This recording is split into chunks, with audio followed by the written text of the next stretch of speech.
Hey, minions, it's me, Satan, your lord and master. You know, it truly takes a lot to get me offended, but you know what I recently found offensive? This travesty of a movie. Just terrible. Hey, Darren Aronofsky, did you even read the Bible first? Okay, so I'm about to spoiler alert the hell out of this thing, so if you actually plan on watching it, you might want to pause the video now. But if you go waste your hard-earned loot, don't come back crying to me because your Lord and Master will just give you an epic I told you so. Okay, so right off the bat, the snake in the garden is not me. I've said it before, and I'll say it again. Why would I take the form of a talking snake? That's just dumb. It was totally this other talking snake trying to smear my reputation. So yeah, in this movie, there's rock people. Are they angels? Nephilim? The movie calls them watchers. Whatever, man. They're like scary-looking rock people or something. So Cain's kids build a bunch of cities and stuff, because that totally happened. Plus the Earth is an oblate spheroid and has the supercontinent Pangea. Blah, blah, blah, so-and-so begat so-and-so.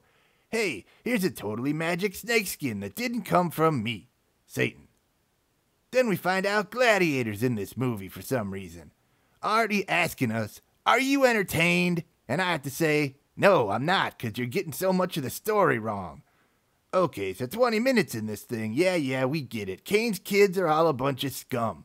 But then 40 minutes in, the giant pet rock people are helping Gladiator build that totally not seaworthy looking wooden boat thing. Because Gladiator, see, he went to visit Hannibal Lecter out in the woods to get this magic bean that made a magic water trickle, and some magic trees grew around it. And the pet rock people used those magic trees to build the totally not seaworthy looking wooden box that doesn't resemble any picture of the Ark I've ever seen. Oh, and Gladiator is married to Labyrinth chick, who was also in that 90s movie, Career Opportunities. I don't think she likes talking about career opportunities anymore. I think it's kind of like if you go up to John Cusack and you ask him for $2. Just don't do it. Plus we got all growed up Hermione in here. She's barren, just like all Bible chicks are, and it's always the woman's fault that they can't have kids. John Smith's been over this. Anyway, all the animals come to the wooden, totally not seaworthy box that the pet rocks are building, and you know how atheists are always complaining about the Ark story? How can 8 people feed all those animals? Where did all the poop go? Blah, blah, atheists. Darren Aronofsky solves that. Gladiator and his kids just magically drug all the animals into coma sleep or something. Duh, problem solved, atheist evolutionists. Then, there's this dude named Tubal Cain who's barely mentioned in the Bible at all, and he's played by Beowulf. See, in the Bible, they go into all this detail about the line of Cain, and how they were all good at stuff like arts and crafts and music and metalsmithy. Well, in the movie, they're good at mining a lot, and making metal armor and weapons, and totally eating meat, which apparently all the people in the line of Seth's kids are all vegetarians or fruitarians or vegans or something. So Gladiator's oldest kid Romeo wants to get all sexy time with all growed up Hermione, but she's playing hard to get. Meanwhile, this boxy looking wooden boat is being filled with animals, and I was never very good at math, it was not my strongest subject, but it looks like there's way more than 2 or 7 of each kind of animal that show up, which is probably a good thing because stuff happens later. I wouldn't want to spoil it for you now. So God gets ready to reboot to Earth 2.0, and these water droplets start falling from the sky. And even though nobody has seen this happen before, Beowulf uses the word rain in a sentence, and everyone knows exactly what he's talking about. Okay, so Percy Jackson, Gladiator's middle kid, finds himself a nubile young fox and totally wants to take her on the Ark, because his big brother Romeo already has dibs on all grown up sexy Hermione, and Percy Jackson is all like, once I get on the boat, I will never get a chance to have the sexy time ever again, unless I bring this chick with me that I just met, because that's the first thing that popped into my head when I met her in this pit, totally filled with dead people. Oh, sorry, did I mention that part? Anyway, for some reason, Foxy New Girl gets her leg stuck in this random bear trap. I don't know, don't question it. And Gladiator, the most God-fearing, noble man on the planet, totally just leaves her there to get humans stampeded. Which, there's worse ways to go, I guess.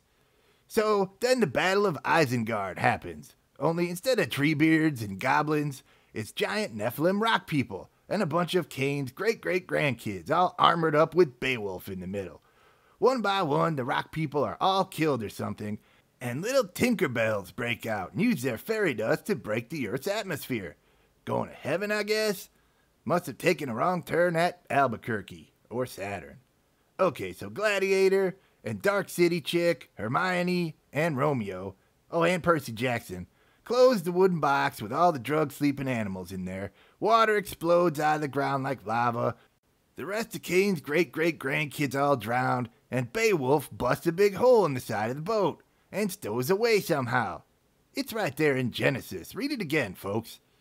Suddenly, we're doing a in the beginning type monologue where God abiogenicizes and evolutionizes the universe over billions of years and creates solar systems and galaxies just so he can pay attention to the evolved hairless monkeys on one tiny blue ball, just so he could go, meh, I changed my mind and drown them all. Except for Crazy Gladiator and his family. Blah, blah, blah, God did all that science, but don't tell Ken Ham. Uh-oh, something just went extinct. Beowulf chomped on one of the sleeping beasties. Maybe that was one of those little dinosaurs. Crunchy. Oh, hey, guess what? Hermione has a bun in the oven. We all thought she was barren, but Hannibal Lecter magically blessed her belly, and she went and had sexy time with Romeo. Then Gladiator goes all crazy and says if it's a girl, he's totally gonna commit infanticide. Again, this is the most holy dude that God could have picked. And he's already talking about killing kids, and quite possibly the last kid ever.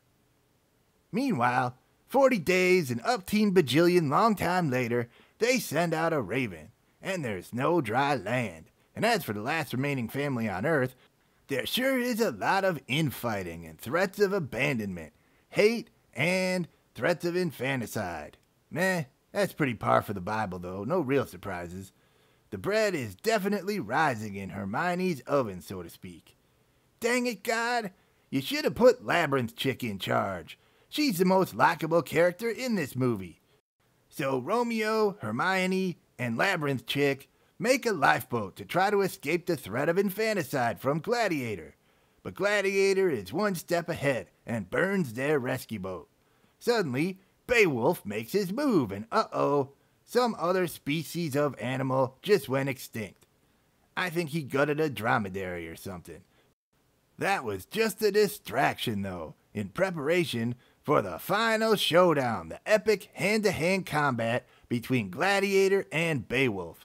See, Beowulf wants to kill Gladiator and take all his women, and both Gladiator's kids are mad at Dad and can't decide if they want to kill Gladiator too. Who's driving this boat? Apparently none of these people saw Titanic because bang! Crash! So in the end, Percy Jackson kills Beowulf. Gladiator decides not to commit infanticide on Hermione's kids that she just gave birth to. The waters recede, and oh look, killer whales survived the global flood somehow. Nice. Now I'm not really a sciencey person, but that doesn't seem too likely. Anybody? Any sciencey people out there want to chime in the comments? Okay. So I guess God gave Gladiator free will, and Gladiator decided for himself not to kill those kids. Whatever. Oh, plus Hermione had twin girls. Because how else are Gladiator's kids, 2 remaining kids, gonna be fruitful and multiply?